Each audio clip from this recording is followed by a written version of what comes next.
War Eagle War Report family, I am your host, C Dub. Auburn has a new head coach. Now the question is, who will be his assistants? We discuss all that and more in the latest edition of the Midweek Report.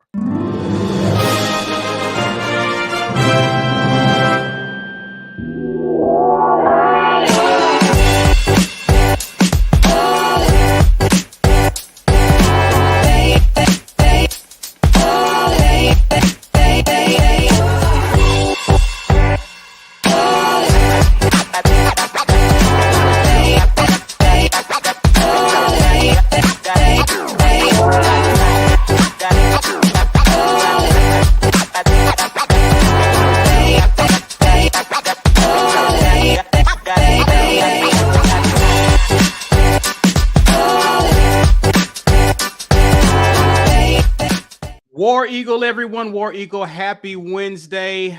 All four of us are here, and you are watching the latest edition of the Midweek Report brought to you by AuburnSports.com. Guys, head over there and support those guys. Shout out to JG Tate and the fellas for doing what they do. Much thanks to them. Much thanks to you for joining us. We need you to help us out, ladies and gentlemen. You can help us out by sharing this video on social media. Smash that like button. Help us with our engagement as you're watching live or on replay. And if you're new to our channel, we would love for you to subscribe. You can also become a member too, and there's some dope perks coming your way. I can tell you all about those. Yeah, man. You should just do this because you're a decent human being, and humanity dictates that all decent human beings come together as part of the War Report family. It actually just got released as a new rite of passage into decent human beinghood, is that War Report membership is part of that. So if you listen, if you want to be a decent human being, I guess you don't have a choice anymore. But $5.99 gets you to patron level. I am working right now. I've been diligently watching Hugh Freeze film. I've been doing all my Hugh Freeze film study, so I'm going to be getting you guys some Hugh Freeze film coming out here soon for my patron people. Don't worry about it. I still owe you guys an Iron Bowl breakdown. Don't worry. I was in the middle of that when the coaching stuff dropped, so like I kind of got derailed, but I'm still on that. So don't worry, patrons. I still got y'all with that. And don't forget, I got basketball stuff coming up too for my patron folks. Film breakdown on that. So plenty to talk about in our patron land. And if you are a member and you want to gift a membership to somebody else, it's super easy right now in the live chat from a desktop computer. You can gift memberships to anyone. YouTube randomly assigns these to people who don't have memberships, but they would like to be allowed to be decent human beings, at least for a month on you. And they can get that popping right there. We're going to give away a t-shirt today, a Get Your Weight Up t-shirt. It's always time to get your weight up when we are trying to figure out who the new staff is. So we're going to let you guys get your weight up right now. Hashtag get your weight up in the comments to be a part of this, sponsored by War Eagle Oil. WarEagleOil.com is your place to go for all motor oil and motor related products. WarEagleOil.com. But hashtag get your weight ups right now in the comment section. And we'll do the drawing right around the 1 hour mark. Gentlemen, let's talk about a lot of the changes. We had several lives this week covering the hiring of Hugh Freeze. It was kind of released today, some information that we already kind of knew about his contract. 6 years, $6.5 million. I believe the buyout will be 75% of the remaining contract. And one of the big things to note is that if Hugh Freeze wins a national championship and met all bonuses, he could earn up to $10 million. Thoughts on that, guys? The dude who wrote that contract was like, we want to pay this one out for at least 6 years. So we're going to put this in there. This will juice it up, make it look good. Something to work for. I ain't right. I'm all about incentive-laden contracts, especially when you have situations where, work for it. It's got to be like, it's one of those things where, listen, we feel like you're a good coach, but earn this contract, right? We're not just going to come out here and pay you for potential. We're going to pay you for productivity. So I like that. I like it too. And again, if he's motivated, shouldn't bother him one bit. So yeah, I don't think motivation is his issue here. This all this talk about like second chances and stuff. He's got a different kind of motivation. It's not like a prove people wrong motivation. But I think this is the last chapter of his redemption story, right? Yeah. Is coming back to Power 5 major college football, and being known for what he does on the field and with these young men, rather than things in his past. So I think that's enough motivation for him, honestly. Is it safe to say that this is perhaps your last shot? Yeah, depending on what it is. Yeah. Yeah, calls the hookers will not be tolerated, I'm sure, by anybody. I mean, by his wife. Like nobody's tolerated that. Yeah, like you're again, some people's second chances are their last chance. Yeah, all right. So like to me, I just think I know it just depends, right? Like, technically Bruce Pearl kind of sort of messed up again, I guess. Enough that the NCAA said sit out 2 games. But the way Auburn saw it was no big deal. We'll take that on the chin. Let's go on. So if something happens I just want to stress, if something happens under him that he has no knowledge of, that should not be a black mark on him. Right? Even if he would be expected to reasonably have knowledge of it, man, sometimes people do what they want to do. Yeah. And it's hard. I mean, he's got a football coach, and Bruce has got like 20 people he's got to watch. He's got like 120. So I don't know, man. I just think there should still be a little grace in there for human beings around him to be human, and us not immediately go, see, this is the spirit of Hugh Freeze on Auburn football. Right. Yeah. And that's why I say it depends on what it is. Right. Like there are some people who there's literally no margin for error with them, but they don't write the checks. And so I think it just depends on what it is that happens, whether or not it's his last chance. But yeah, there are certain things that will be unforgivable for sure. I see y'all commenting here. Funny story. At the presser, I'm sitting there. My feet were a little sore, so I sat down. I had got done talking to Caddy, and he walked by, and I looked up, and I was like, you know what? You looking fresh AF. Who's your barber? And it turns out, guys, we went to school with him. Or who's it? Yeah, the barber. They call him Whitfree, but like he's over by Auburn Mall, behind the mall, and this little center. I don't know how to explain it, man. I'm still lost driving around Auburn. Like I never went to school there. I'll go around Auburn and I'd be like, what? I was trying to find the football only facility. I called B. I was like, bro, I have no idea where I'm going right now. Right? I don't know. Like, because like you know streets, but then like they made an additional street somewhere, and then the landmarks. I'm telling you, bro, it's rough. But it's pretty much. I went to school at. It's pretty much on the backside of the old athletic department. Yeah. I mean, once I found it, I was like, oh, okay. But like, just telling me where it was, and I was driving. I was like, I don't. I did the same thing. I called Lance. I was like, Lance, can you drop me a pin on Apple Maps real quick? And then I messed up and parked like in some sea lot, kind of far away. If you haven't seen me walking lately, it's a process. So I hobbled on over there and made it just in time with the presser. But you're right, it has changed so much. I don't recognize like landmarks anymore. It's different. Yeah, it's so different. Yeah, they're not there. That's probably why you don't recognize. I know. That's a part of it. Whole buildings that don't exist anymore. Right.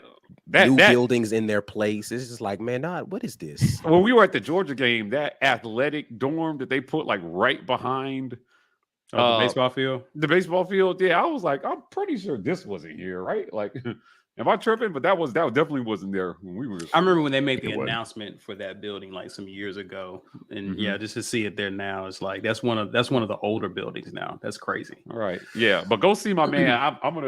I might drop his. I don't think he's on Twitter. They're on Instagram, the barber.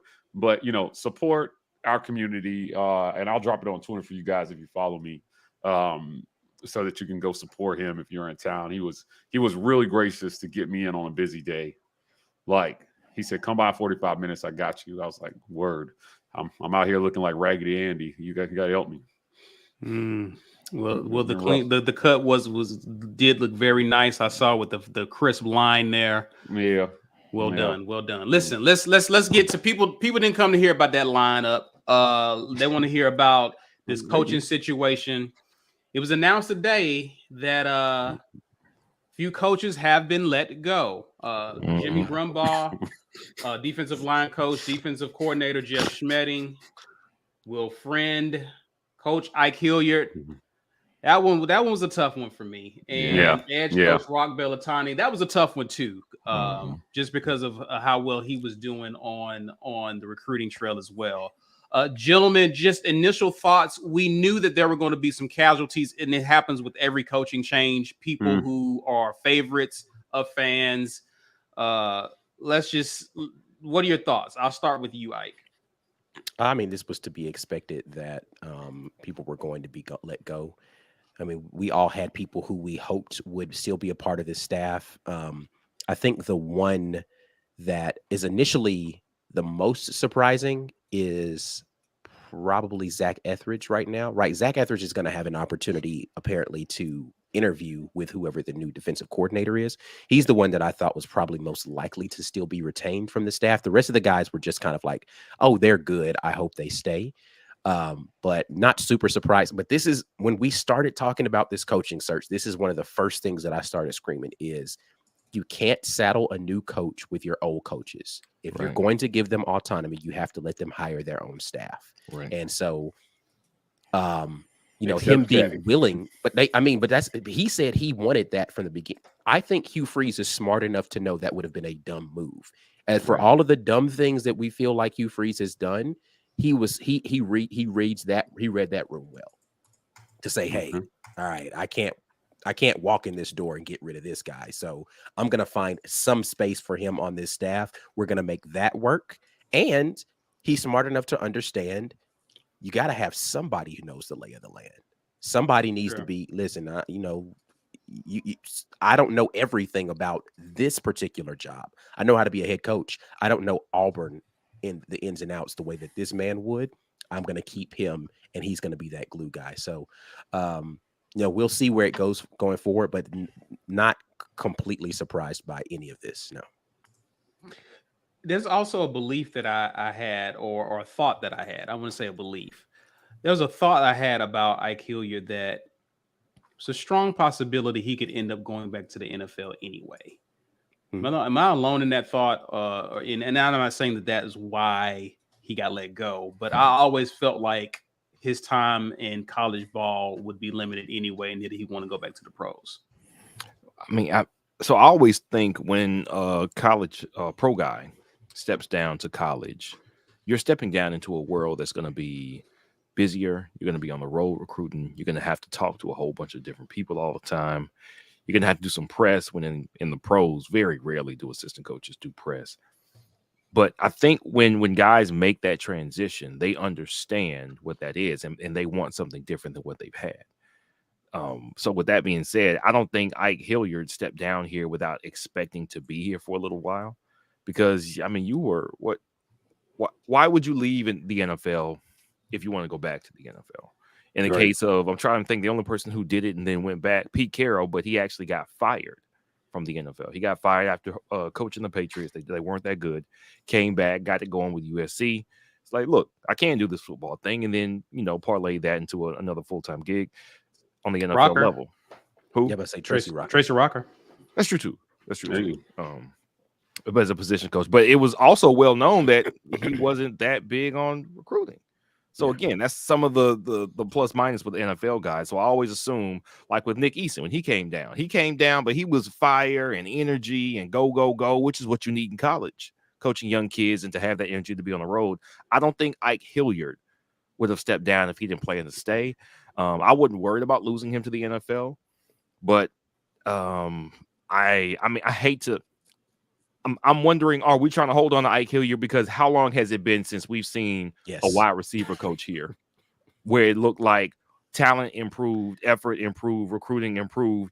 Yes, I want to keep him. Like, it's been so long since that's happened here that we're like, man, he might be the only one that can do it. And that's not true, but that's how we feel, because we haven't seen year over year improvement with guys or young guys coming in looking this talented this early. It's been so long since we've had it, man. And my guess is that if we talk to him, and we haven't, I haven't talked to him, my guess is that he probably would want to stay and continue developing these guys, because these are the first crop that these guys are all his. Yeah, that's a good point. I think we get fooled into thinking We finally had a guy that could do it. So we may not be able to find another guy that can do it. Right. So this will be part of his legacy is how of any good coach is good staff. Yeah. Guys who will come in, do such a great job that they take head coaching jobs, and then you hire the next one year after year. There's like a handful of coaches doing that regularly. Right. If you ask Alabama fans, Nick Saban finally hit a snag with Bill O'Brien. He finally caught it good. You know, they complain about Golden from time to time too. Oh yeah, that's true. Oh man, two in 1 year. It's time for him to retire. So I think it's gonna be it's gonna be interesting to see how he decides to put this staff together. I'm being told that Trevon Reed is actually in an off the field he was never on the field staff. Yeah. Right. So he is not on the chopping block. So if you were worried about Trevon Reed, he should be staying. I'll stand corrected if that doesn't happen. And I'm also being told that we have already hired a new D-line coach. His name is Jeremy Garrett, and he comes from Liberty. So the Liberty to Auburn. That's interesting since we haven't hired a defensive coordinator yet. So, well, I mean, yeah, but it's a guy that's known, and like you would think the defensive coordinator, to your point, would have some input maybe on some of these hires. That would make me feel like maybe they already know who the guy is. They're just working through the That's really what that is. Right. That's really what that is. But his name is Jeremy Garrett. Go look him up. I'm not going to give you his whole bio on the show, so we can talk about other things. But it's going to be interesting to see if there is I've already seen some public pushback on there being a Liberty to Auburn pipeline, the way there was a Boise to Auburn pipeline. So I'll just be interested to see how deep into that well he taps. It's going to be a little different with some of the Liberty guys because those guys had coached with him at previous stops before, and some of those guys had stops at Power 5 spots before too. So, but I don't know that he goes into that well very deeply because from what I've heard, it's more likely that he goes back and finds people that were on his old Ole Miss staff when he was coaching there than he directly pulls people in from the Liberty staff. So I'm gonna get to some of these comments real quick, guys. Christian Crawford says, not gonna lie, it's kind of sad seeing some of the assistant coaches go. I started to like them as the season went on, and I think we started to see some of these guys, especially after Harsin was fired, some of these guys really show what they could do. Because they got really creative. So yes, absolutely. And that's why I'm not too down on any of those guys, because I don't really know how much was Harsin saying do this but don't do that, and how much was those guys' ability or inability to recruit, coach, or whatever it was. So I mean, we really can't draw those conclusions. If you look at how these groups performed after Harsin was fired, I don't think I have the same perception of any of them. What's his name? Will Friend included. Yeah, I think everything looked a little different. So it's fair to question if it's the head coach or the assistant coaches, as far as their effect on play the last 4 games. JG Tate said it best. He worked for a guy, right? He works for a guy. Cleveland Brown says, much respect to the men no longer serving on Auburn staff. Thank you for salvaging what was left of 22 after Coach Potato got let go. War Eagle to you, Cleveland Brown. Thank you for hanging out with us, good sir.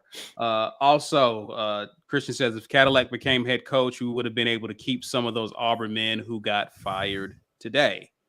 Potentially. I mean, I have no idea what a Coach Cadillac staff would have looked like.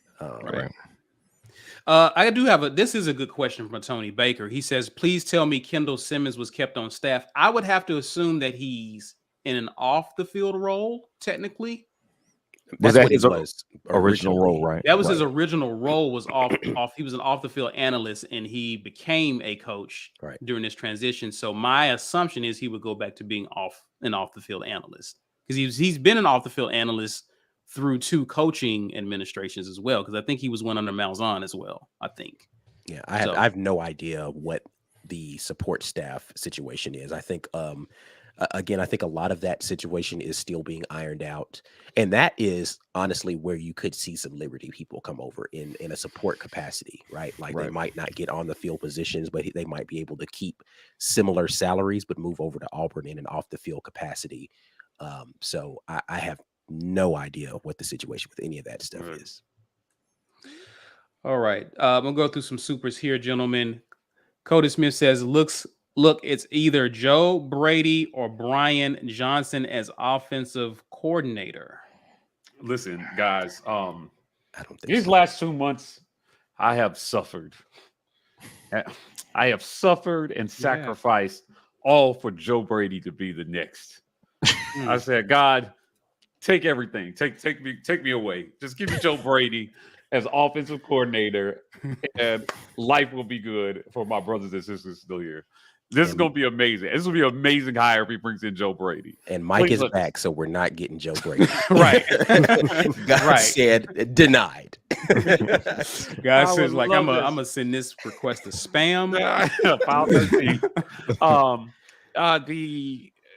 Even if he had to, because at LSU he was like the passing game coordinator, and boy, if it's anything we want to see some life pumped into, it's the Auburn passing game, right? Like, so I would like this very much. I think that would be a home run hire. I think it would be highly popular. And I can't wait to see it. So I'm laughing because I see CJMH08 says Joe Brady is the most overrated OC in America. And I'm bringing that up not necessarily to agree, but I want to bring to everybody's attention. We got an offensive head coach though who said he's called plays his whole career. I don't care. I mean, yeah, I coordinate the understand. passing game. He had Joe Burrow, which was not just a college good quarterback. He was actually an NFL good quarterback as well. 2 #1 NFL wide receivers on different teams as the center of the offenses. And he coordinated that to be spectacular. Yes. What happened when he went to the Panthers? They were terrible, though. They were terrible, specifically really on bad. offense, which is why Matt Rule got fired. You got to have the guys. You got to have the guys. You still need the guys, right? Yeah. You got to have the guys, baby. Do we? Yes, we got the offensive guys, line. Don't do this. Don't do this. Okay. Okay. You're the only one here who can't go to Caddy's barber. Like we can do this. We got the guys. We got the guys. I'm not saying we don't have good guys. What you especially, Mike, you have praised Joe Burrow for his ability to operate behind poor offensive lines and under pressure and be accurate. He's special. That is a special quarterback. That's not just a good one, a promising one. You get what I'm saying? He had that guy and 2 NFL wide receivers that are right now. Brian, just doing the whole league dirty. 2 things can be true. Those guys can be awesome, and those players were super good. Mike, I don't know. I've seen too many coaches coach down awesome players as well too. So to me, he still gets credit because I don't know. Like, I mean, apparently Bama got the 18,000 5-stars. Look at their offense, right? Ain't that what everybody says every time about Bama? That's right. Right. Which is why I would argue that the most overrated OC in the country is whoever is the offensive coordinator at Texas A&M. Hey, there you go, my man. See, I gets it. Jimbo, Joe Brady, I think Jimbo and whoever. I don't know. I just know that if you talk about underutilizing talent, they got talent everywhere on that roster. Let me ask you this, Mike. You were there when Hugh Freeze was in his taking questions. Mm-hmm. You asked him a question. I did. About who's calling the offense, and he gave you an answer that you perhaps was not expecting. I think nobody was expecting that answer. Nah, I didn't see it coming either. Yeah.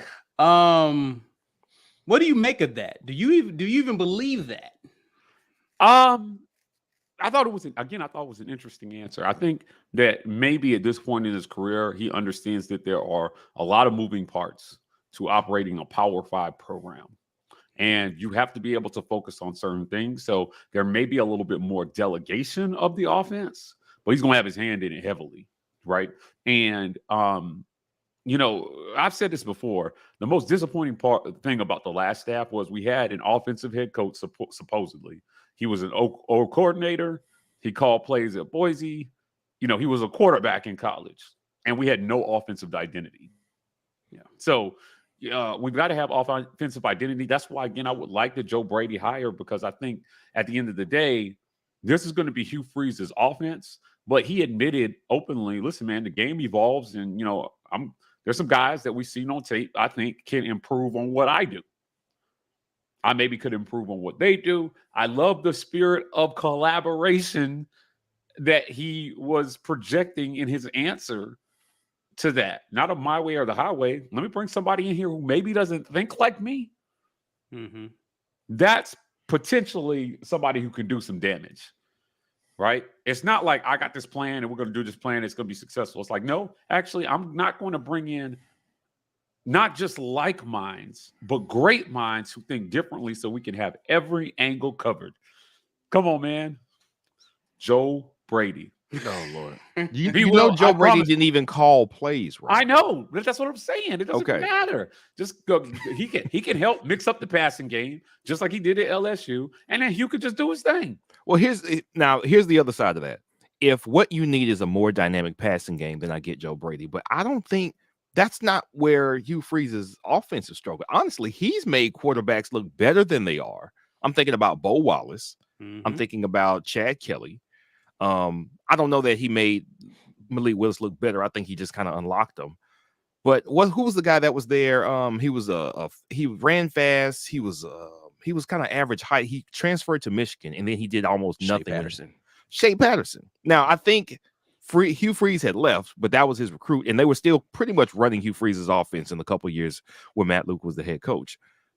His offense and his system, whatever it is, number one, great wide receivers came there. And he made great wide receivers, NFL wide receivers, out of guys who weren't necessarily begged to be great wide receivers when they were coming out of high school. So that's one promising thing, and that will help unlock the quarterbacks as well. But number two, I don't think what he needs help with is his offensive system. I think his system is the answer all by itself. I think we're all shopping kind of hungry here. We've had no offense forever. What do we want in the coach? We want offense. We want the best run game coordinator, the best passing game coordinator. I think Hugh Freeze's offensive philosophy is actually plenty. And if the question was specifically about calling plays to take that off his plate, Joe Brady didn't do that. And when he did do that, it was terrible. So Joe Brady isn't necessarily the answer at OC. It still comes down to, what does Hugh Freeze want in an OC? Help design plays, call plays, quarterback coach. I mean, that's what we have to, I guess, kind of figure out. Maybe when he hires the guy, that'll be the answer. He gave you like some hints. He did. He gave you some hints in what he was looking for in his offensive coordinator. None of those hints took me in the direction of Joe Brady, but Right. But you never know. We don't know this guy. We don't know him. Right. We're still getting to know him. He was pretty clear that it was somebody. Never mind. It I didn't don't sound know, like man. it didn't sound like that to me. Listen, man. If somebody asked, "Why do you deserve a second chance?" and he responded, "Like, just give me a chance to prove it." How can he prove it? Hire Joe Brady. Okay, got you. It'd be amazing. Okay. That's it. Mike, Make the Christmas list, everything. I'll be so happy with his hire. So, man, Joe Brady need to give Joe Burrow half his salary from here going forward. That man did wonders. I'm gonna get Mike a LSU jersey for Christmas. That man be caping for so much. He picked LSU. Like since LSU had that amazing offense, he just can't get LSU off his brain. Real talk. Other than the 2010 Auburn team, and it's a tie between 2010 and 2004 for me. But other than those two teams, 2019 LSU is probably one of the funnest, most entertaining teams I've ever watched. I was openly rooting for them because I like rooting for greatness. So if somebody's about to break some record, I don't know if I don't know if they ended the highest scoring offense in college football history, but they were close. They were they? Yeah, I mean, they were just putting up 40 and 50 spots on everybody. It was magic to watch. You loved them Lincoln Riley offenses at Oklahoma. Yeah, they didn't play defense. Yeah, I did until they had to play defense against somebody. But yeah, I don't know. I just think if it's not Joe Brady, because we talked him to death, I just like that. It seems like he's willing to think outside the box in terms of what he's doing offensively. Yeah. That's super important for a head coach. That. Yeah. And to me, I tempered my expectations for offensive coordinator because of Hugh Freeze's offensive line. Typically, it's someone who's already with him or someone who's kind of an understudy. You usually don't see a big name coming to work under a big name. in that sense. But if he's open-minded like that, hey, Mike G might get his actual wish. We may actually have to wait and see for sure. We're going to talk a little bit more about who we want to see. We're going to talk defense in a little bit. But guys, you are watching the Midweek Rapport. We need you to do us a favor. Share this content on social media. Help people to join in and find our content. Join the conversation. Also, smash the like button. Get our likes up. Help us get our engagement up. And if you're new to our channel, we would love for you to subscribe. Let's pay some bills and acknowledge our sponsors. This edition of the War Report is made possible by our generous sponsors. AuburnSports.com. For news and notes on all things Auburn sports, head over to AuburnSports.com. Athletic Architects. For young athletes looking to secure their financial future, let Athletic Architects help you to build your financial house. Head over to BuildTheHouse.com. And our giveaway sponsor, War Eagle Oil. War Eagle Oil is your #1 place for all of your motor oil and related products. For more information, visit WarEagleOil.com. Absolutely. Thank you to all of the sponsors of the War Report. You can join in and be someone who helps keep the War Report doing War Report things, like having Mike G drive to Auburn in the middle of the week. Gas ain't cheap, so we got to make sure we keeping him in a place where he can do that sort of thing. If he needs to get one of them powered scooters or something like that, so he can get around more efficiently, we got to pay for that. You know what I'm saying? I can absolutely see that. You know, haircuts for Mike G when he's in Auburn. All those things have to happen, bro. So membership is how you can help make sure that that continues to happen. So $5.99 gets you to patron level. Again, I'm going to be trying to do some film breakdowns for you guys, maybe giving some clues as to what an offense could look like. I'm not going to go get any Joe Brady film and break that down. Don't worry about that. But I will have plenty of Hugh Freeze film to break down for you guys coming up here soon. But $5.99 gets you to patron level to see that kind of stuff. You can gift memberships if you already are a member right now in the live chat. You can hit the gift box there from a desktop computer. Give away memberships to those who want them. Well, actually, YouTube's just going to give it to you. It's going to say, hey, you watch these guys enough. Let's get in on this membership thing. But we appreciate everybody who's done that. Hashtag get your weight up in the comments. This costs you nothing but a few strokes of a keyboard or typing on your phone or whatever, internet ready device you have that has some sort of keyboard thing on there. Hashtag get your weight up in the live chat right now. We'll be doing a giveaway sponsored by War Eagle Oil. WarEagleOil.com is your place for all of your motor oil and motor related products. Head to WarEagleOil.com. And tell them the War Report sent you, man.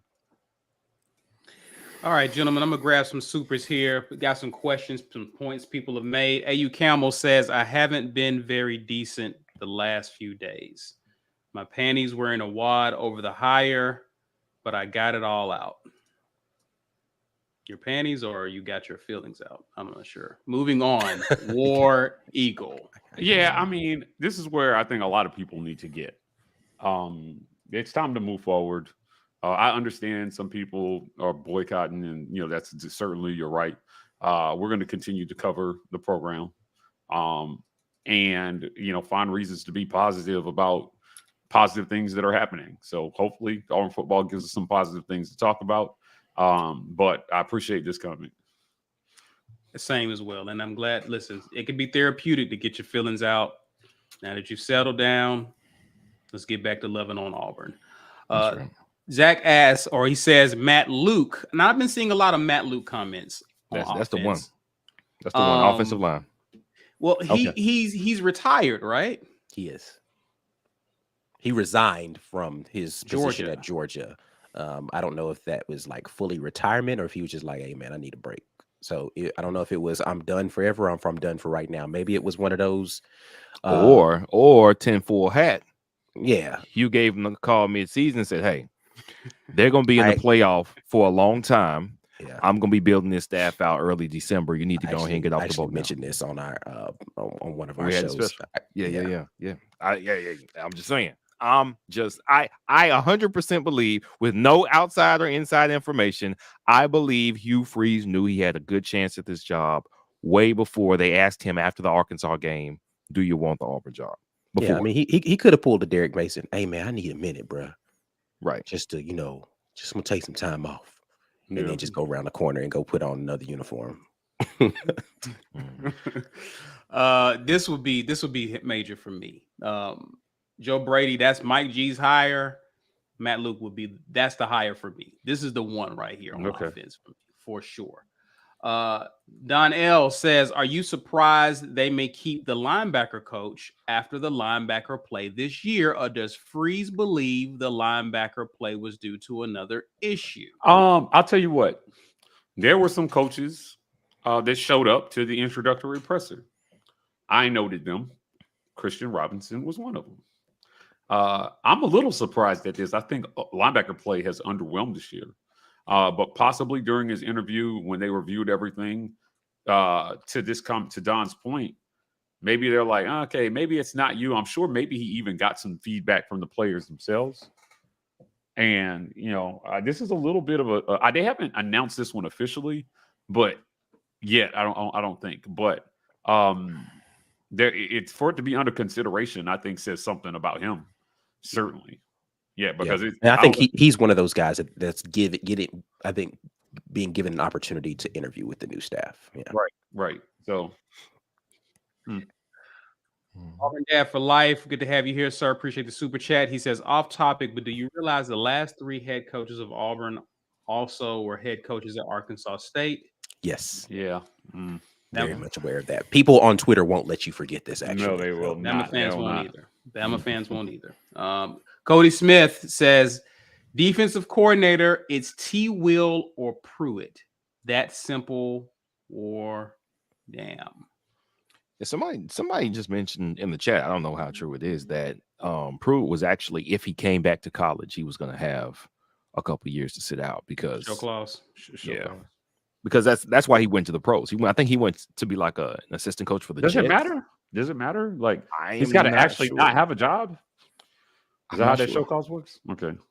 I really don't know how show cause works. I need to look it up, but okay. Yeah. I want to say I believed that it was you could not have a job at any NCAA membered institution for the length of the penalty. But that's pretty petty, man. If they're saying you can't even go to the NFL and come back, like you can't have a job at all. You got to be homeless for 2 years. Hope you saved your money. Yeah, I don't know. No, I want you in a cardboard box right out in front of the building for 2 years straight, and then we maybe will let you coach somewhere again. Right. David Whitehead says, Mike G, your opinion on Derek Mason as defensive coordinator along with T. Will. I mean, Derek Mason's defenses have been good in 2021. His defense gave Bama problems. I'm gonna go no on this one. I think that's not a well that we need to dip back into again. I don't really know if I dig the way he left. Right. And so there's something about staff cohesiveness and synergy, right? That you got to trust. You got to trust the guy under you. And I'm not sure. I don't know. I think he hurt his reputation a little bit how he left. So T. Will, yes. I think T. Will would be a great hire. You're getting a strong recruiter. You're getting somebody who is got the energy and the mind, and also is a good fit, right, for Auburn. So, like, I would love T. Will in any capacity to return to the Plains. Okay. We got another name here. Corey Weber says, and we had a graphic that I'm going to show with these guys again, guys. We don't have to spend a lot of time. We can talk about it when the graphic goes up. But can you put this $9.99 towards Zach Arnett's salary for our defensive coordinator position? Dude would get it done. This is Mississippi State's defensive coordinator. So we'll talk more about that. I got to ask. I got to confer with Ike. Anytime we got to review film, Ike's got to approve anybody I don't know about too much. Hudson Kirkin 43, appreciate the super chat. Says, y'all think Robbie Ashford is going to be elite with Freeze at the helm? Thoughts? I think it's a possibility. Yeah. I think it's strongly a possibility. Future's bright. He's got all the tools. He's he's going to get a chance, I think, for the first time in his collegiate career to be the guy, and we're going to see what's going to happen from that.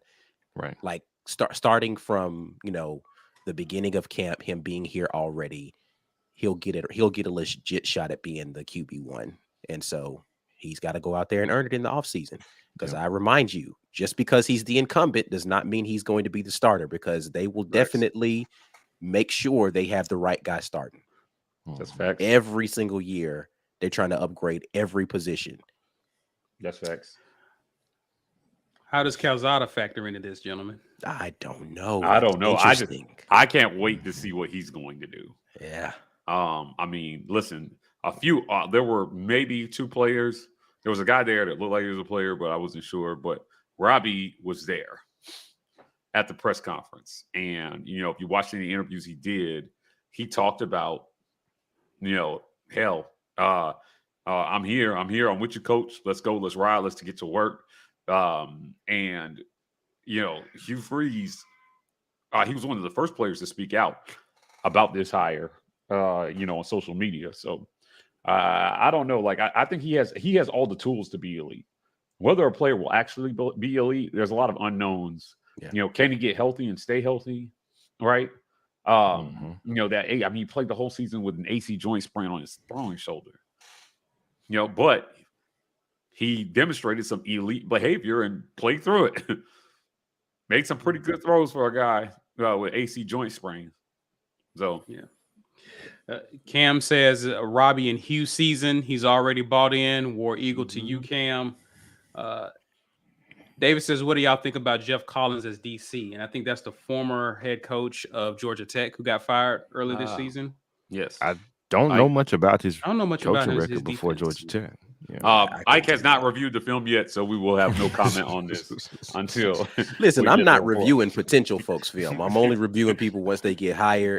Come on. That's too much film to review, bro. Like, I'm not finna go out here and You watch love film, every though. collegiate game for every person. Y'all throwing out 15 names. You know how much film I got to review to go find that out? It's not 15, Ike. It's 12. All right, don't be ridiculous. Mike trying to lock Ike in the film room. Get in there, watch your film.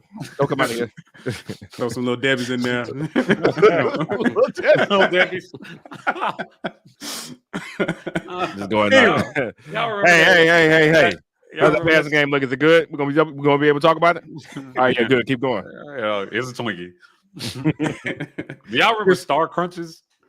Does anybody remember Star Crunches? They are all the exact same flavored cake in frosting. They just had different colors. Nah, Star Crunch was a very different texture, though. Yeah, it was crunchy. Yeah, they fried that one. They anyway. So we'll give them some Star Crunches. So Charles Kelly is my vote. Chris Wiley, appreciate the super chat. He says Charles Kelly is my vote. Played with him in high school. Tried to get me to walk on with him at Auburn. True blue character, but he will need a superstar for a linebacker coach. Again, we'll talk more about that. Yeah, we'll get into Dwayne Hurd says Garrett Riley from TCU, Lincoln brother. Wait, is he the DC at TCU right now? Yeah, I think offense.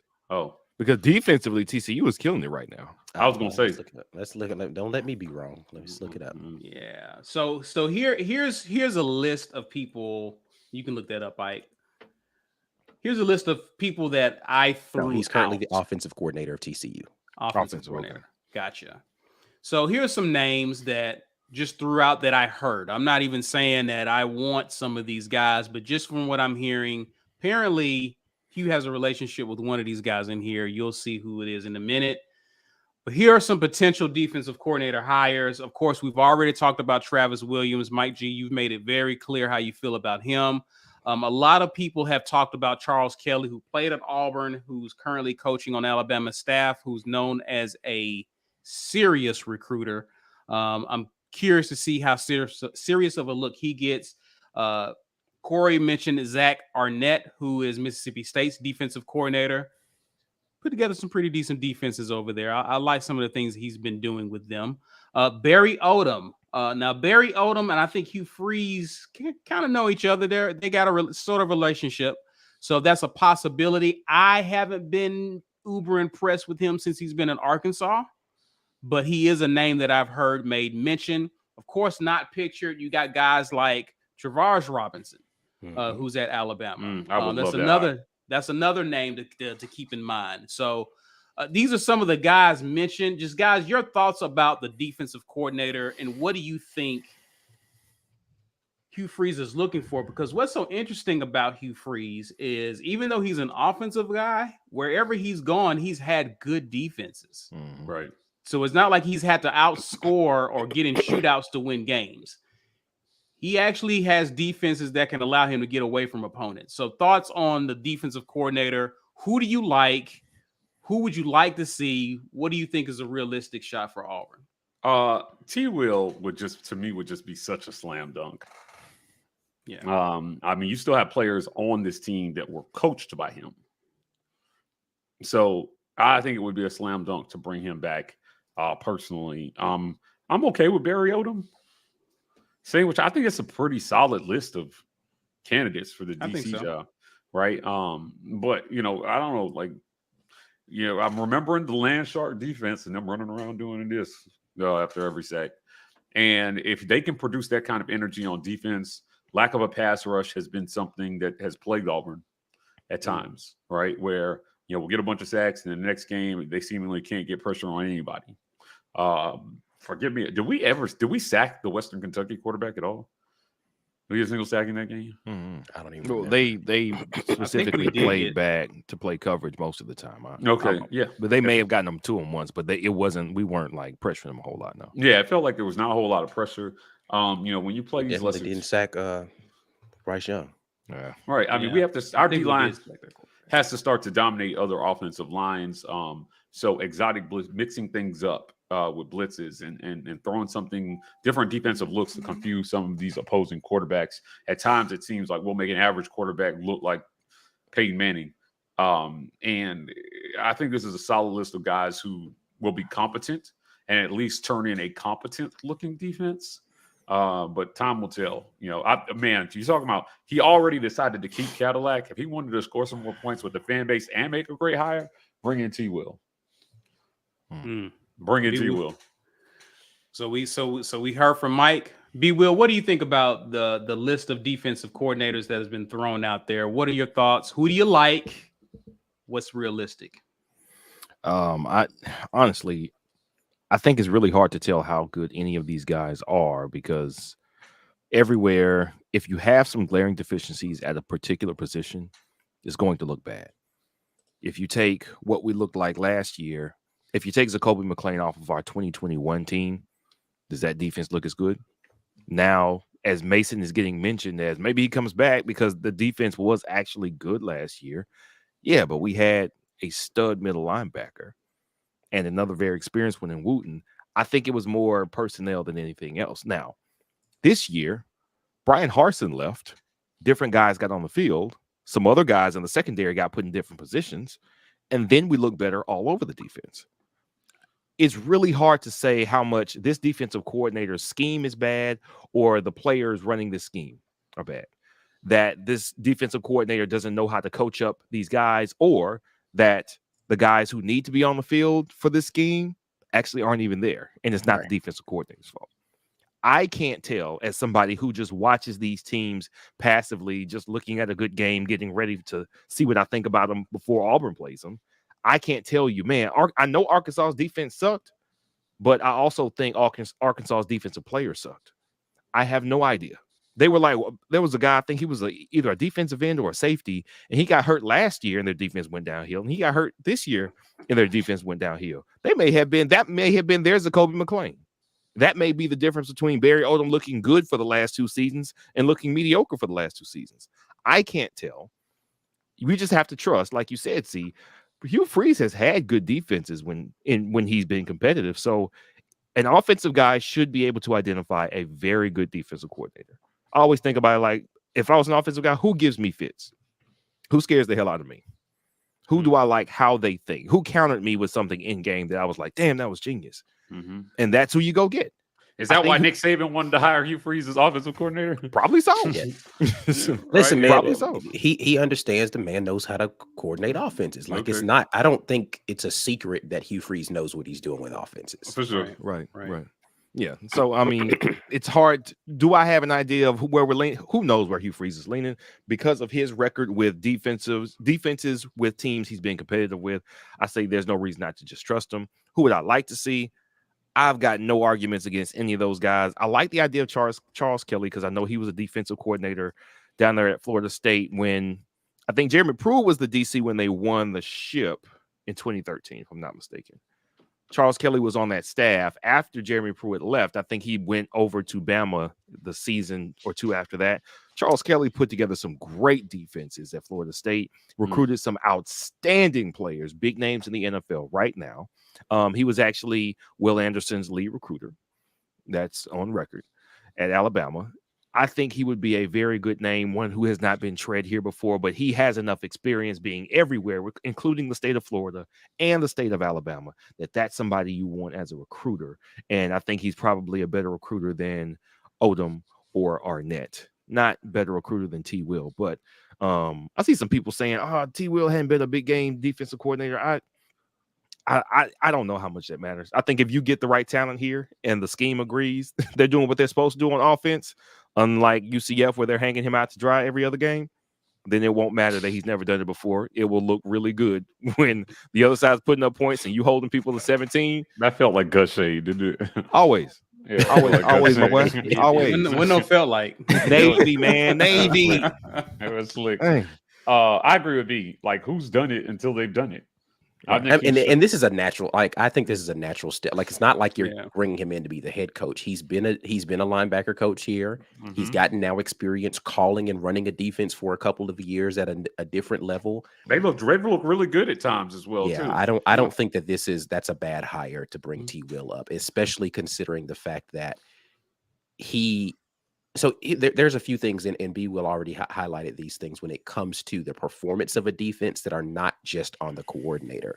Like things like the Ole Miss defensive coordinator deciding they're going to stay in a 3-man front while we're running the ball down their throat. Stupid, right? Like that's a coordinator decision. Right. That's not a person. Like now, it could be argued they don't have the personnel to go bigger up front and be able to keep up with if they're moving the ball. I can't rotate guys in and out, right? Like that's a balancing act decision.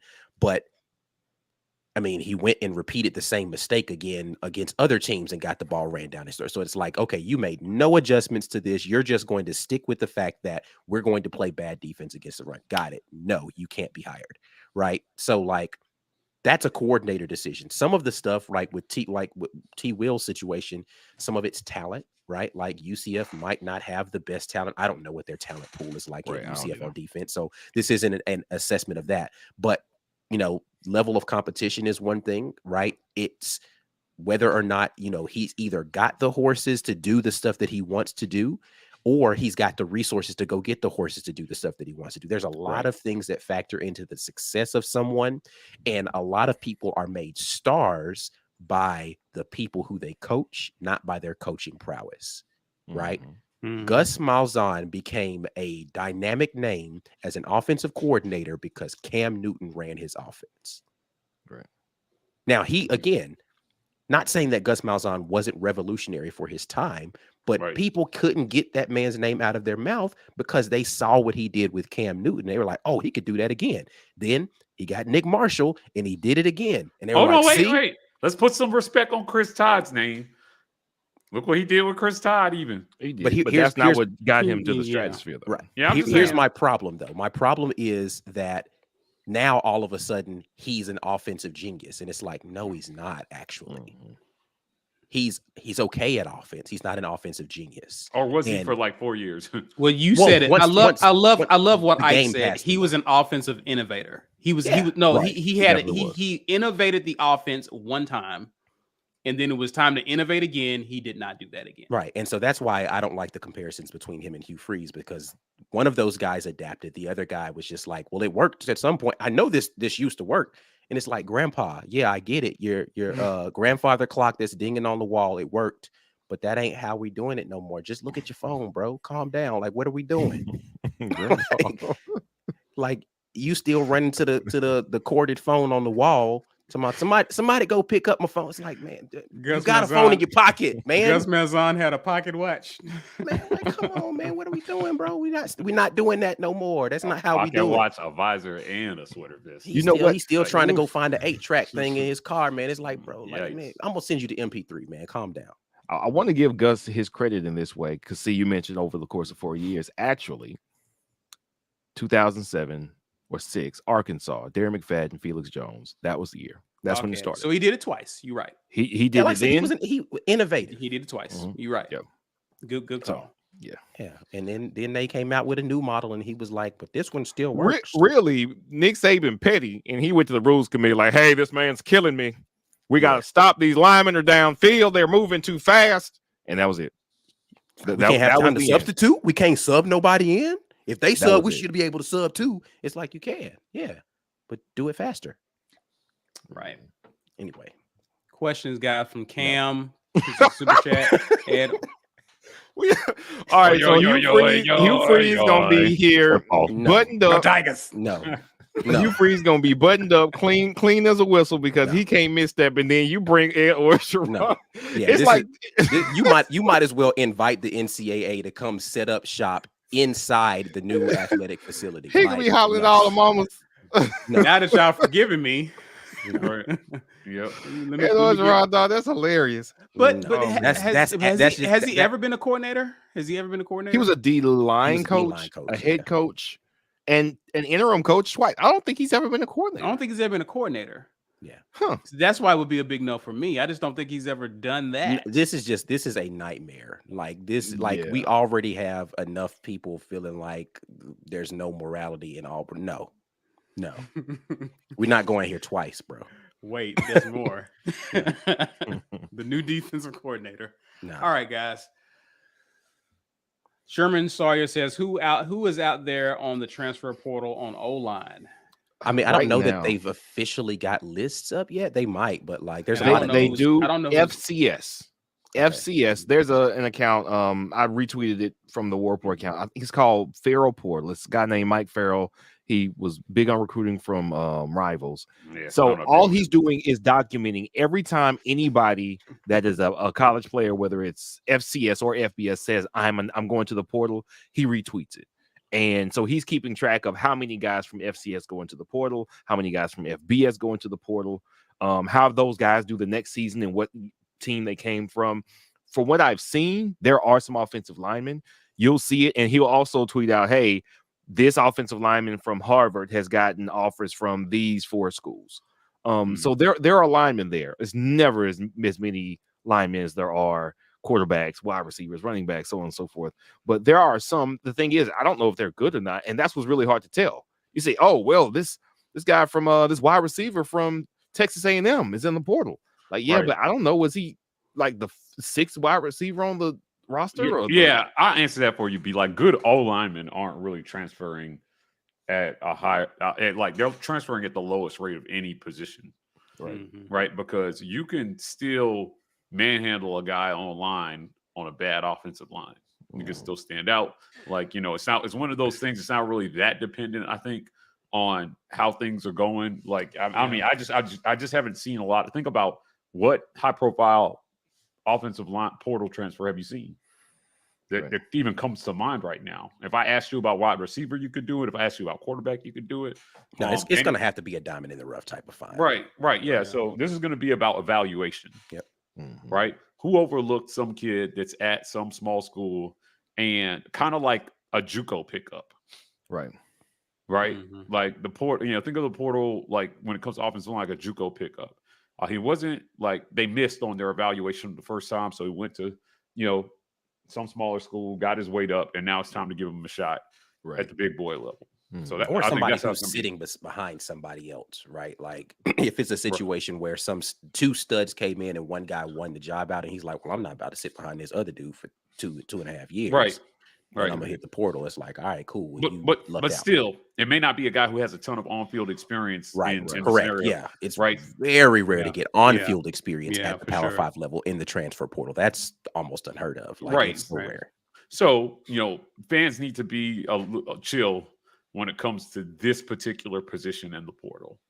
right? Now listen, go at it at every other position, but when it comes to offensive linemen, it just so happens that is Auburn's biggest area of need. So I know it's going to be talked about, but when it comes to a portal, please give the staff some patience.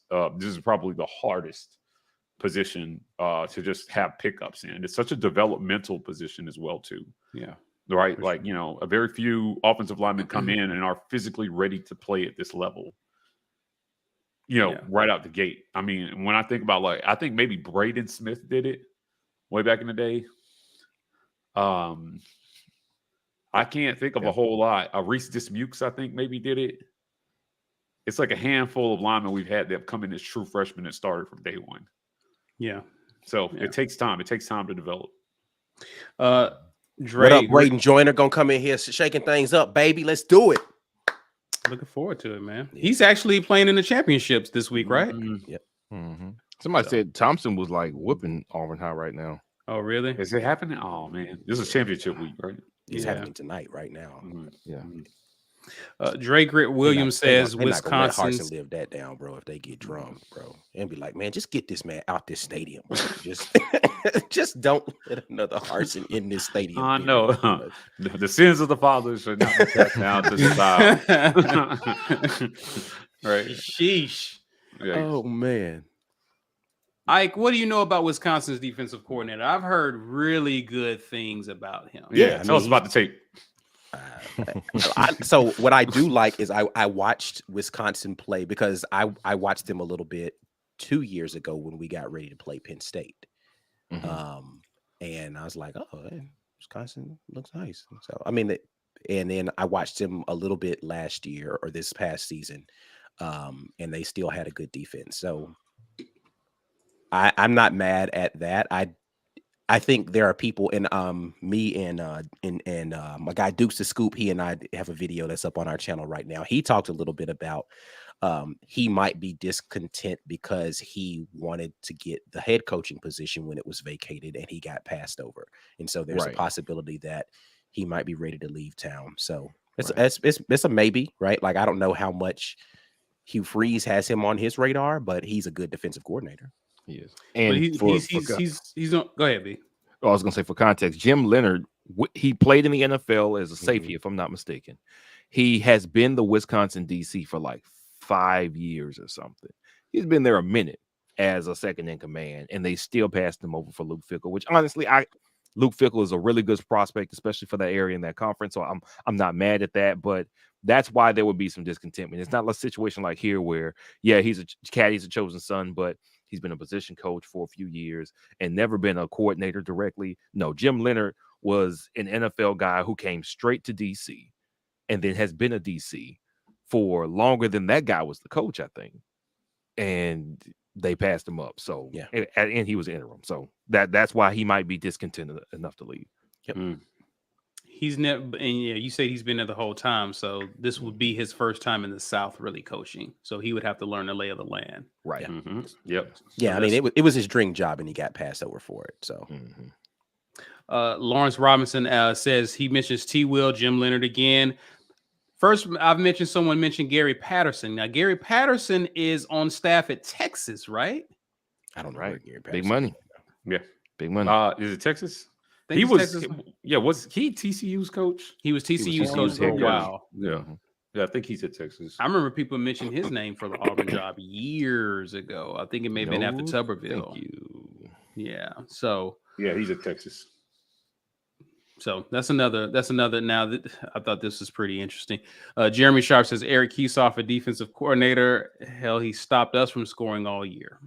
Yeah, I mean, I think this was one of the worst hires in the SEC all of the last few years. Kiesoff was terrible. And he was, and I'll say this now, he's gone. He was unlikable. Not fair. He was not. He was way. You talk about somebody who got hired and promoted way too soon. It was him. He wasn't ready for this job. Right. He needed to remain an off the field analyst. Well, I mean, everything that's all encompassing of the job.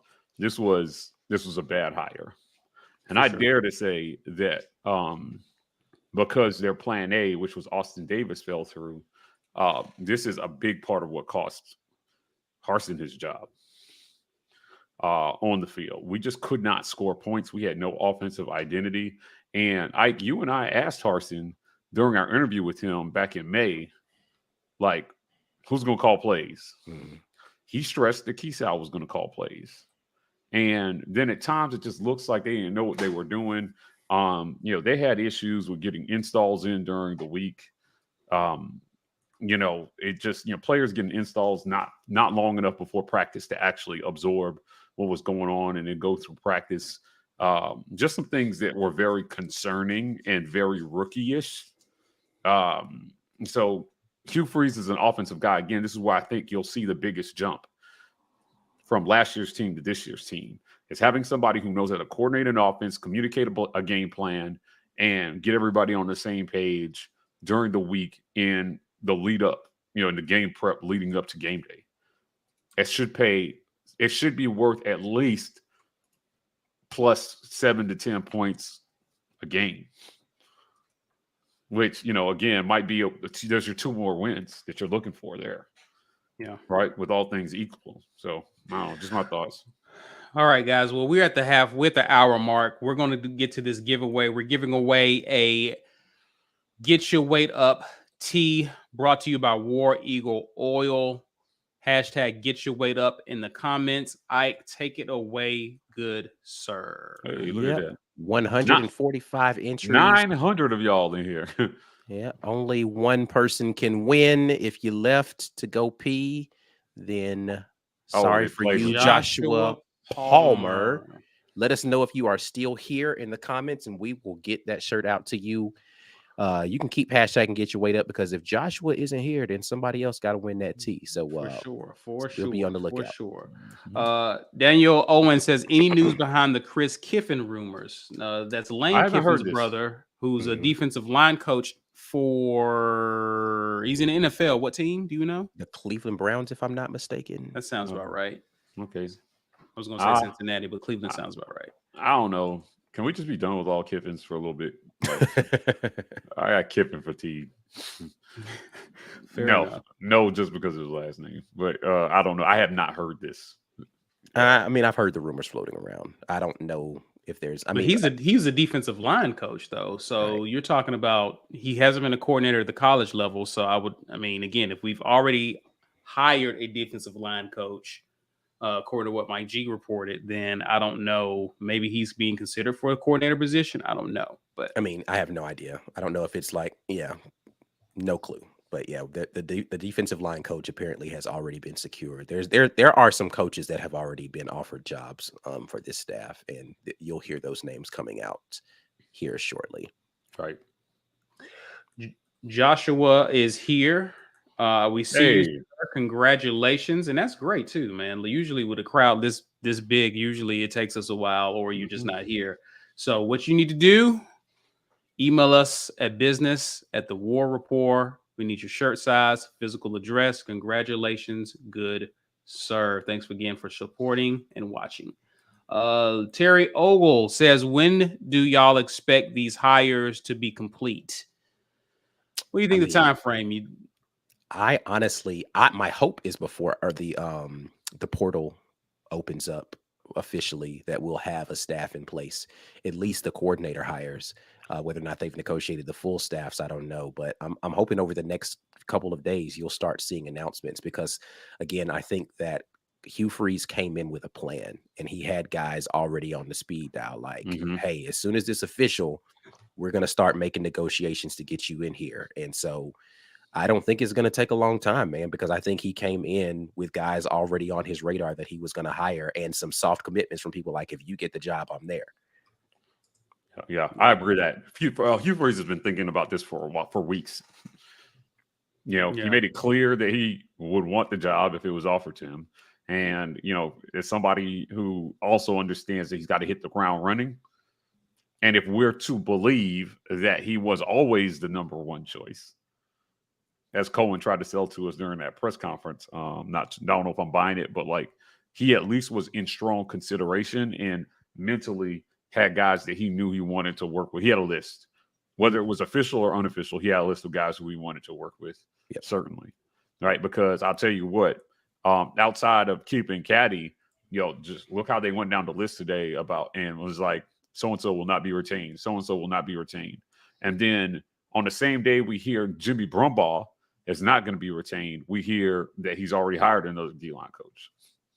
So I'm with Ike on this one. Like he had a list. He was ready for this. Yeah, for sure. Charles Allen asks, do y'all think that Freeze will offer Tank an NIL deal, hoping that he comes back next season? And I've heard people be kind of optimistic about Let's the be clear possibility of about Tank what coming back. NIL deals are. Right. They are Hugh not Freeze can't offer Tank Bigsby an NIL deal. That's On correct. to Victory can come and talk with Tank Bigsby. Now, he's already got NIL deals, so he's not. But Right. let's be clear about this as well, because his mother has confirmed they're at least considering it. Like, this has moved from he's definitely not coming back. Like, a few weeks ago, Tank Bigsby was gone. Hear what I'm telling you. He was not coming back to Auburn. They're thinking about it right now. He's thinking about coming back because he's got his NFL draft stock that's on the line. He wants to move up a little bit higher. And he's got a couple of records that he wants to get out here and potentially try to. He wants to submit himself in the top 5 running backs on all-time Auburn history as well. Yeah, he's got 2 things in his sights right now: a higher draft stock and an Auburn record books. If he gets lower than a 3rd round grade, he'll probably really consider coming back. And with an offensive-minded coach, he feels like, oh, man, I might actually have a couple of run lanes. And he ain't going to be broke. Right. If he stays. So, lower than a 3rd round grade. And, I think it's a strong possibility he comes back for sure. It is definitely a possibility. Wait, when do they submit? Draft evaluations, I think, get submitted in late January or something like that. So he's got a while to make this he's decision. got a long time he's got to some decide time. this before he has to make an official. Like, he can even submit his name to potentially go to draft and withdraw. As long as he has a sign with an agent, right? Yeah.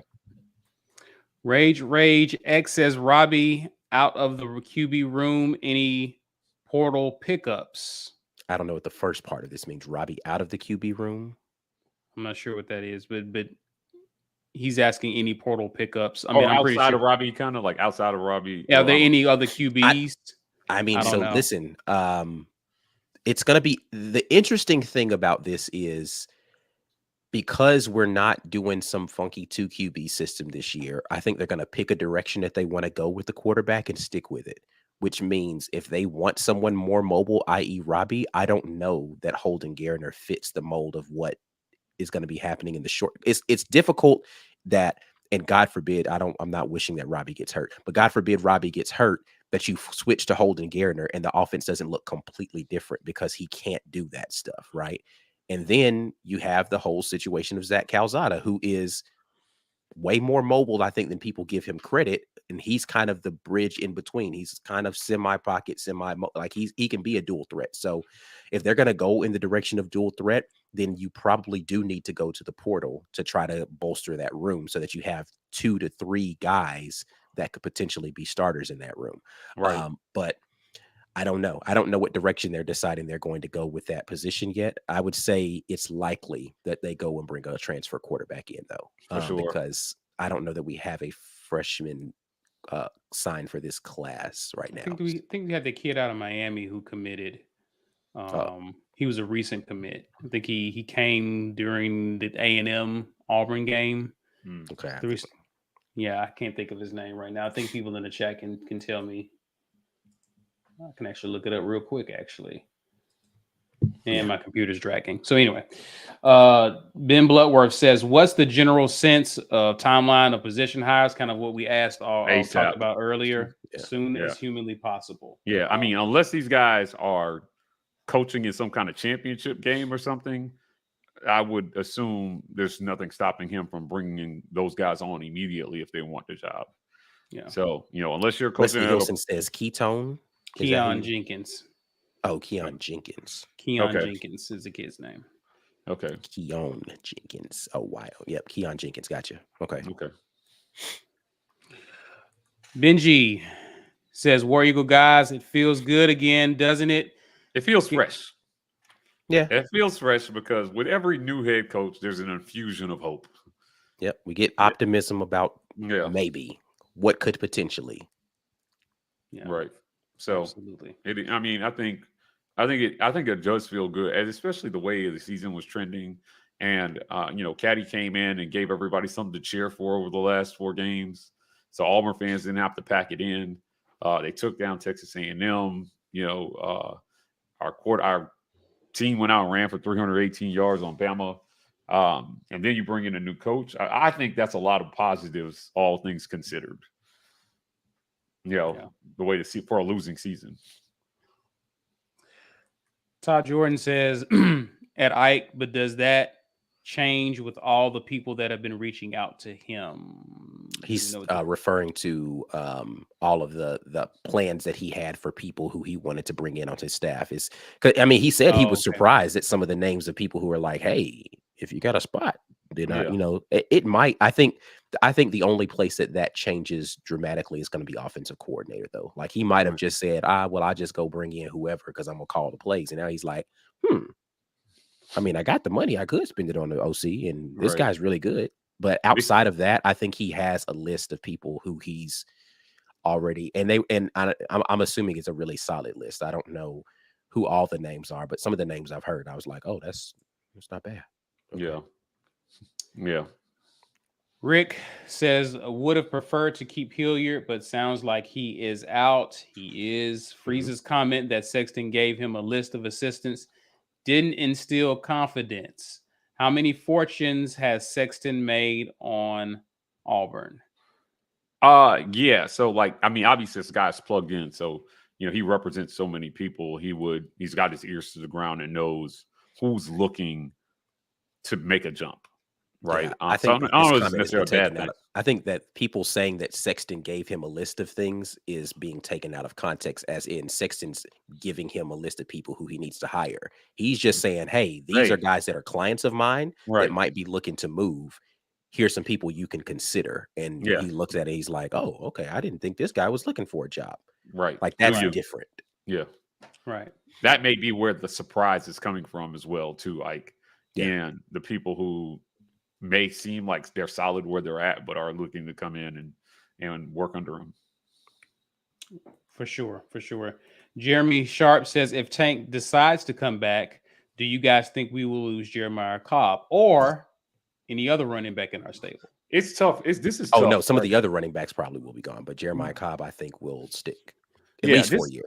This is kind of why, I'm kind of leaning hey, Tank, go pro, right? But again, if he wants to come back for another year and he's going to set records in that year, I don't know. I don't think it's a bad thing for Auburn here in this particular situation, whether he goes or stays. I think the person who loses most in this scenario is Damari Alston, because he already lost a year of eligibility, right? So he could, I guess, redshirt his second season and then maintain an eligibility, right? But yeah, Alston is the person who loses most if Tank does not go pro. And then you probably just don't see guys like Sean Jackson or Jordan Ingram ever see the field without some significant injuries. So, and Jordan Ingram's transferred once already. So unless he is a grad transfer, he's stuck just kind of sitting on the bench until he gets an opportunity. Sean Jackson would be the one that probably could leave immediately and go play somewhere. So you will see some attrition in that running back room if Tank comes back. I don't think it impacts Jeremiah Cobb because he's a true freshman and he has a good relationship with Cadillac, and Cadillac's here, and that's really the bigger thing for him. Joey Kelsey says, I just hope we give home more than 2 years to turn it all around. I'm excited again. We give him more than 2 years. Yeah, I hope so too. Go ahead, Mike. Yeah, listen, I felt this way about the last coach. I feel he needed more than 2 years. But there's also a requisite amount of success that you need to experience during those first 2 years. Year 1 is a pass. Year 2, you need to show clear improvement. You can't be moving backwards. Right. If you want to get to year 3. So I agree. I was reading that his buyout is 75% of whatever's left on the contract. Correct. Right. So that number, if I'm doing some quick math, do some here, math right, here. Yeah. right. Like if he got fired After year already, 2. like right if we now. fired him tomorrow, right? That would be 4,800,000 times 4 or 6. So we would owe him like 20-something million dollars in the high 20s. So it would be tough. It would be difficult. It would be difficult if, we fire him at that point. That's a better buyout than I thought he was going to get, personally. So Jimmy Sexton again does the job, because I think that's a fair buyout, right? Because again, firings for cause is different, right? If he screws up, then he doesn't get any of that. Right. So it goes down every year, obviously, that you don't fire him, and what's left on the contract. But big buyouts seem to be part of the game these days. It is. So it is. I guess we just have to deal with it and not get sticker shock. AU Camel says Caddy as assistant head coach. Does that mean he will focus in part to become a head coach? Head ball coach, maybe. Head ball coach, learning the administrative, the organizational side, et cetera, et cetera. That is kind of the idea, is that he's the right hand. Like, this is kind of what you give that person a title for, is like, hey, you're grooming them to potentially be a head coach at some point in time. Right.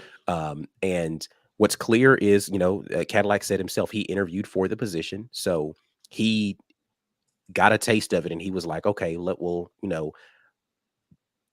I'm mixed on this as to how much he just wanted it for himself and how much he wanted it for people who wanted it for him. Right. Like, hey, man, you should go for this. And he's like, man, I don't know. And he's like, you know what? Yeah, why not? And he enjoyed it in his time. But he's also been very clear that him not getting the head coaching position wasn't going to be the deciding factor as to whether or not he stayed with Auburn University. And he stayed true to that. But I am fully confident that Carnell Williams will be a head coach somewhere in the next 5 years. Okay. Somebody's going to offer him a job, and he's going to be a head coach somewhere. Fair enough. I think so too. I think this last month has helped him out tremendously, and now he's learning how to actually do it from a coach who's done well at other programs. So this is a great opportunity for Caddy, for sure. Guys, any other thoughts on coaching changes? Anything we haven't talked about on your mind? No, I'm just looking forward to seeing, if we get any significant hires, we'll try to keep you guys abreast of that. We might just, if we get an OC hired or a DC hired, man, we'll try to jump live for it. We'll see what's up. Yeah, I think the coordinator hires are what everybody's anticipating right now. For sure. And see, how those guys fit, what their resume looks like, whether he gets a big name or he takes a chance on an up and comer. It'll be really, really interesting to see what he does there. I think it says a lot about how the coaching community feels about him getting his second chance as well, too. And to see other guys, with decent resumes come in and want to work. Auburn is still a premier job. And I'll tell you what, in the early 2000s, Auburn was a springboard to head coaching. It seemed like for years. The coordinators here were leaving and taking head coaching jobs, within a few years of leaving here. So if they get back to that, I won't be upset at all, because it means that we're having some measure of success that's notable in the coaching circles. Agreed. Good show, gentlemen. Ike, tell the people what they need to be doing, sir. Come on board to the community that is promoting unity. And I was going to try to keep rhyming. I ain't going to do that. But don't worry about that. So you and me can be out here fluently. Okay, anyway, so $5.99 gets you to the patron level. I'm going to try to get you guys some film breakdown if you want to see what a Hugh Freeze offense might look like. And then if we get an OC that's going to take us in a different direction, then I'll go find some OC film and we'll talk about that offense. And we hire DC, I'll go find some DC film. We'll talk about that defense, et cetera, et cetera. So I'm going to try to get you guys as the most informed fan base when everybody else is like, I don't know if he actually could do a good job. What do you think our defense gonna look like? You'd be like, man, War Report already told me, this is what we're gonna be in a base 3-4, guys, and we're gonna probably have like this roving safety over the top, and we're gonna be playing combo coverages on the back end. And offensively, we're probably gonna have some mixture of an RPO scheme with some pro passing concepts, and we're going to use heavy use of the tight end through the seam. You're going to be able to say stuff like that and actually know what it means, right? Because you've watched videos of me breaking this stuff down. But that's for the patrons. If you are a member and you want to give somebody else a membership so they can be a part of this fun journey over the next month, that first month will be on you, and then from then on, YouTube will tell them, hey, you got to pay for the rest of it. We're only picking up the first one. So you can do that right now before this live chat ends. You can gift memberships, and YouTube will assign those to someone else. Outside of that, you can head over to our merch store and purchase some stuff if you didn't win today, but congrats to our winner from today. So make sure that you head over to warreport.com. And Josh, just because you won something, they don't mean you can't purchase something else. Maybe you need a nice hat to go with your shirt. Warreport.com is where you're going to be able to do that. Head over there and shop. And then you can also read a lot of the great other content that we have available over there. We are the Auburn Express everywhere that you listen to podcasts. So make sure you guys are listening to the Auburn Express. Mike Mack and the Memes is going to be live tomorrow morning. So you guys go and check out that conversation about Coach Hugh Freeze with Mike, Auburn Memes, and Brandy Mack. I also have my Amen Corner podcast that we're dropping on Fridays now. So we're doing that with a couple of guys. You guys know Paul Meharry, who's over at UGA Sports, and then our guy Kenny B, who is with toe to toe with the Florida Gators. So that's more of an SEC wide conversation than an Auburn specific one, but always good conversation. We had a really good convo with those guys. So the Auburn Express, powered by the War Report. Audio only content jumping off for y'all, so y'all get plugged in. Yeah. Before we get out of here, some super chats to grab. Ryan Hancher, we appreciate you, man, for watching and the super chat. He says, if you listen to what Freeze said about putting players first and what Caddy said about pouring into players, good fit, not a force fit. Ooh, I agree. That's a bar right there. I agree wholeheartedly. Joe Kyle says, thanks for the show. Joe is one of our big supporters. We appreciate you, Joe, for hanging out with us, and we appreciate the super chat. Appreciate you guys also thanking us for what we do. We do this for you guys. So thanks again for tuning in and supporting us. Before you get out of here, continue to support by sharing this content on social media. Also, if you haven't done so already, smash that like button. And if you're new to the channel, we would love for you to subscribe. Guys, we're also on social media as well.